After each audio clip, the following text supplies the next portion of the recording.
Someone said this in my live stream the other day. I completely agree. We are living in the Josh Hartnett assance. It's like the McConaissance, but cooler. What's going on? We're talking Smokin' Aces meets Bullet Train meets, and I hate to say John Wick every time we watch a new action movie this year. I've done it like 3 times, so I'm not going to do it. It's sort of that. What am I doing here, Catherine? We're tracking a high-value target. The Ghost is a black hat terrorist. Deliver the mark to us alive, you get your life back. And in case you're curious, it's rated R for strong, bloody violence, language throughout, drug material, and it's all about a mercenary who takes a job of tracking down a target on a plane, but must protect said target when they discover that they are surrounded by people that want to kill them. And it feels like an endless number of people. Another film that this reminds me of, very different premise. It's more about a guy that wants to kill those people as opposed to those people that want to kill that guy. Kill, which was another action movie on a train where a guy takes a bunch of people down. Now, Fight or Flight, there is this sense of madness to this movie that you don't often see in a film like this, at least with John Wick. It's almost this sense of control. I'm not going to say normalcy in John Wick, but Wick is always in control of the situation, even if everyone in the world, literally, it feels like in the third movie, is after him. Well, in this film, the guy's stuck on a plane thousands of feet in the air, and he has to essentially survive, but survive while protecting this asset. And that's what I found so interesting about this movie. So I watched the trailer. I guess I didn't pay attention because apparently one of the reveals who the asset is was spoiled in said trailer, or at least you get an idea. So when that happened in the film, I didn't know about it. So I'm going to withhold that information from you all, even though you probably know. I will talk about Josh Hartnett. First of all, dyeing his hair blonde, he's a guy who's a little inebriated when we first see him, and as the day progresses, he slowly gets less so inebriated until something else happens that puts him on a different level mentally. But I really like the fact that he's able to maintain this badassness all throughout this film, even with that, but also has more control on the situation than you even expect him to have.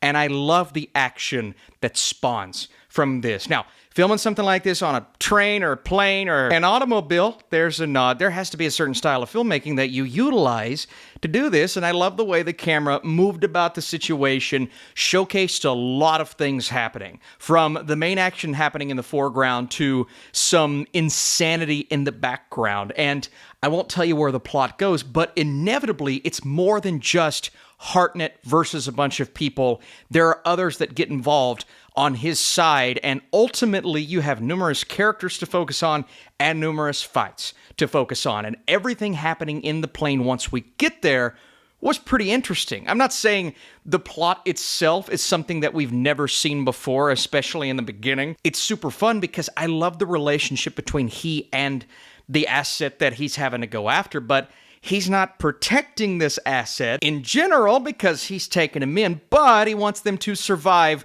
the plane ride, which is, I think they say, like 8 hours at one point. And so you have all of this time to survive on this plane, and that was super fun. The violence is intense. This is definitely an R-rated movie, man. You've got limbs going every direction. You've got people finding weapons in the plane, things that you've seen on plane rides before that are turned into weapons, but also items that are just slung all throughout the cabin.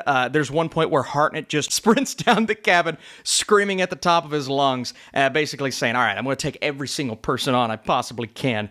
And that was so much fun. Now, in general, this isn't a film that you can sit and dissect the plot, get more out of it than you're expecting. Or it's not really a world like your John Wicks or even your Bullet Trains that had a lot of puzzle pieces at play that you're supposed to pay attention to. It's everything happening on this plane, Hartnett being the main character, and then one subplot happening off the plane. And that's the subplot that I just didn't care about. Look, I'm a big Katee Sackhoff fan. Anytime she pops up with a voice role or an on-screen role, I'm excited. I just didn't really care about that character or really anything happening on the ground. The first 10 minutes of this movie are all set up, getting you ready for the craziness to go down. And I understand they had to do it because they had to give this guy a reason to want to accomplish this mission. There are things in his life that he wants to get rid of. This is his way out. He's got to do what he's got to do, even though he's not mentally prepared to do it. I understand all that.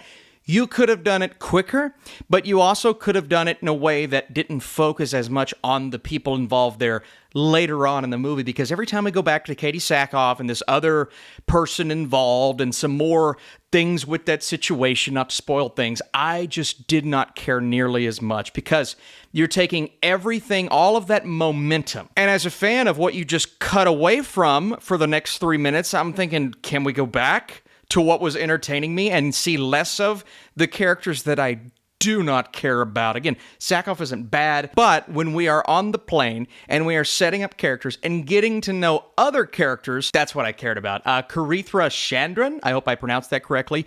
Very interesting character, adds an interesting dynamic to a certain side of things that I thoroughly enjoyed. And then some other warrior type characters that come in. I'm not going to spoil it because there's like a twist towards the end that elevates the madness to a degree where you're just like, I can't believe they're doing this and throwing this in there, but I'm enjoying it because it adds another action dynamic and the violence is insane. There are so many things about the people that we want to survive here. Charithra, who plays one of the flight attendants, both of them you're rooting for, and then everyone who comes in to help out Josh Hartnett. And Hartnett plays a character with a little bit of a moral conundrum, obviously has his own motivation, but ultimately there's more there than meets the eye. Again, predictable cliche, we've seen it 1,000 times, but it's the combination of things that makes this film entertaining. It's riddled with narrative problems and ultimately, I think, more of a forgettable story than some of the other action movies that I'm loving in the 2020s and I'll go back to and revisit. I don't know if I will revisit this one, but I had a decent time while watching. It was more entertaining than I expected, and Josh Hartnett is awesome.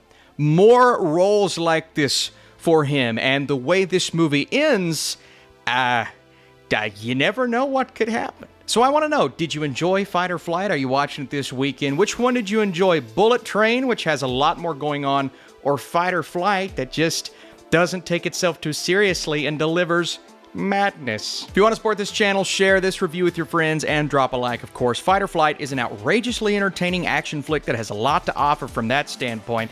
The fight sequences deliver in spades. Story-wise, there are a few too many conventions at play, and it has a tendency to slow down when it isn't necessary. That said, Hartnett takes advantage of this role and delivers a memorable badass that finds creative ways to take down the plethora of bad guys after him. It's an easy one to turn your brain off and enjoy. I feel like it would work better on streaming. It's not one you have to go out to the theater and see, but if you got some free time or some money to spend, go check it out.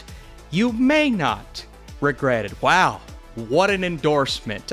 Should I watch the new clown horror movie? I'm debating it. If you all want to see it, I'll do it. Let me know down below. I'll see you soon.